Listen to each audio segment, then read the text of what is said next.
उद्धव ठाकरे मुख्यमंत्री असताना अनेक नैसर्गिक आपत्ती आल्या। सीएम असताना उद्धव ठाकरेंनी शेतकऱ्यांना किती मदत केली? उद्धव ठाकरेंच्या टीकेला प्रफुल्ल पटेल यांचं उत्तर। 7.5 लाख कोटींचं बजेट तरीही कर्जमाफी का होत नाही? बच्चू कडूंचा राज्य सरकारला संतप्त सवाल। 28 तारखेला संभाजीनगर किंवा नागपूरमध्ये आंदोलन करणार। 5 ते 7 लाख शेतकरी आंदोलनाला येतील, बच्चू कडूंचा इशारा।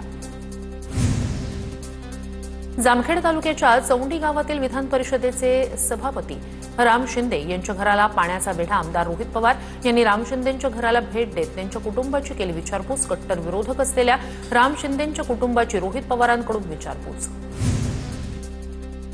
पूरग्रस्त नागरिकांना दिलासा देण्यासाठी मंत्री छगन भुजबळ थेट पुराच्या पाण्यात उतरले। यावेळी भुजबळांनी अनेक नागरिकांना धीर दिला। केंद्राकडून देखील मदत मिळवून देण्याचं भुजबळांकडून आश्वासन।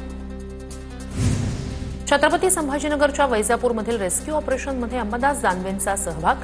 ढेकू नदीच्या पुरात अडकलेल्या एका वृद्ध व्यक्तीला अग्निशमन दलाच्या जवानांनी रेस्क्यू करत बाहेर काढलं। अहिल्यानगरच्या राहाता परिसरात पालकमंत्री राधाकृष्ण विखे पाटील यांच्याकडून नुकसानग्रस्त भागाची पाहणी। अतिवृष्टीमुळे राहाता तालुक्यातील शेतीचं प्रचंड नुकसान। स्थानिकांच्या मदतीनं प्रशासनाचं काम सुरू। अस्मानी संकटावर 100% मात करू, राधाकृष्ण विखे पाटील यांच्याकडून विश्वास व्यक्त। जपानच्या शासकीय दौऱ्यावर असलेले मंत्री इंद्रनील नाईक यांनी पूरस्थितीचा घेतला आढावा। यवतमाळमधील पुसद आणि महागाव तालुक्यातील अधिकाऱ्यांची तातडीची व्हीसीद्वारे बैठक। आपत्कालीन परिस्थितीत सर्वतोपरी मदत करण्याच्या सूचना। धुळ्यात वादळी पावसानं नुकसान झालेल्या पिकांची पालकमंत्री जयकुमार रावल यांनी केली पाहणी। धीर सोडू नका, सरकार शेतकऱ्यांच्या पाठीशी। रावल यांनी शेतकऱ्यांना दिला धीर। धुळ्यात माजी आमदार कुणाल पाटील यांनी नुकसानग्रस्त शेतीची केली पाहणी। शेतीच्या बांधावर जाऊन कुणाल पाटील यांनी नुकसानाची घेतली माहिती। थेट मुख्यमंत्र्यांना फोन करून दिली माहिती। मराठवाड्याला पुन्हा उभं करण्यासाठी एकरी मदत देण्याची गरज, तर राजकारण करण्यापेक्षा वेगळ्या पद्धतीनं काम करावं लागणार। सांगलीत जनसुराज्य पक्षाचे आमदार विनय कोरे यांची प्रतिक्रिया। ओला दुष्काळ जाहीर करून सरकारनं भरीव मदत केली पाहिजे। राष्ट्रवादी शरद पवार पक्षाचे खासदार निलेश लंके यांची मागणी। अहिल्यानगर शहरातील पूरग्रस्त भागाची निलेश लंकेंकडून पाहणी।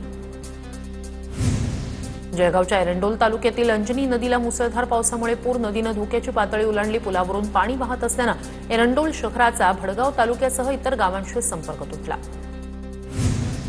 जळगावमधील गिरणा नदीला पूर आल्यानं एरंडोल तालुक्यातील उतरान गावात पुराचं पाणी शिरलं। बस स्थानक परिसरातील अनेक दुकानांमध्ये पुराचं पाणी शिरलं। धुळे जिल्ह्याच्या पश्चिम भागात मुसळधार पाऊस। अक्कलपाडा धरणातून 18,000 क्युसेक पाण्याचा पांझरा नदीत विसर्ग। पांझरा नदीला पूर। अनेक पूल पाण्याखाली। नदीकाठच्या गावांना सतर्कतेचा इशारा। छत्रपती संभाजीनगरमधील वैजापूर तालुक्याला मुसळधार पावसानं झोडपलं। पिंपळगावातील ढेकू नदीला पुराचं पाणी शेतात शिरल्यानं पिकांचं नुकसान। नदीकाठच्या घरांमध्ये शिरलं पाणी।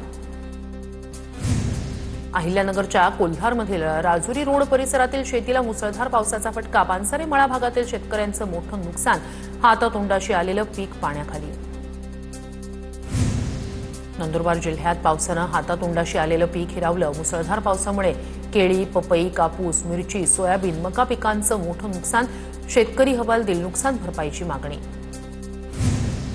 उत्तर रायगडमध्ये मुसळधार पावसाचा नागरिकांना फटका। कर्जत तालुक्यातील नेरळमधील कोदिवले गावाला पावसाचा फटका। गावातील घरांच्या भिंती कोसळल्या। सुदैवानं जीवितहानी नाही।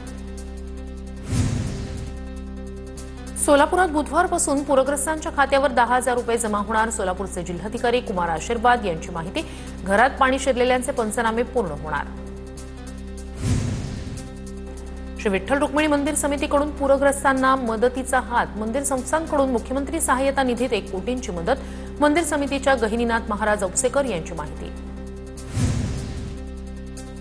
जालन्यातील घनसावंगी तालुक्यातील रामसगावच्या नागरिकांचं स्थलांतर। जायकवाडी धरणातून गोदावरी नदीत विसर्ग सुरू केल्यानं सतर्कतेचा इशारा। रामसगाव हे गोदावरी नदीकाठी वसलेलं। पुण्याच्या शिरूरमधील जाते गावात पुराच्या पाण्यात स्टंटबाजी करणं तरुणाच्या अंगलट। तरुणानं स्टंटबाजी करत वाहत्या पाण्यात दुचाकी टाकली। प्रवाह जास्त असल्यानं तरुण दुचाकीसह वाहून गेला। सुदैवानं स्थानिकांनी तरुणाला बाहेर काढलं। धाराशिवमधील वाघोली पुलावर काजळा गावाजवळ वाहत्या पाण्यातून दुचाकी चालवणं तरुणाच्या अंगलट। दुचाकीसह तरुण पाण्यात वाहून गेला। स्थानिकांनी सतर्कता दाखवत तरुणाला दोरीच्या सहाय्यानं काढलं बाहेर। छत्रपती संभाजीनगरमधील ब्राह्मणी नदीला पुराच्या पाण्यात एक शेतकरी वाहून गेल्याची घटना. मदन राठोड असं पाण्यात वाहून गेलेल्या शेतकऱ्याचं नाव. आपत्ती व्यवस्थापनाकडून शोध मोहीम सुरू. पुण्याच्या भीमा नदी पात्रात अडकलेली कार बाहेर काढली. कारमध्ये एक मृतदेह आढळला. ज्ञानेश्वर कोबल असं मृत व्यक्तीचं नाव. कोबल यांचा गुदमरून मृत्यू. कल्याण खाडीजवळील दर्ग्यात अडकलेल्या 10 जणांची सुटका. कल्याण खाडीची पाणी पातळी वाढल्यानं दर्ग्याला पाण्याचा वेढा.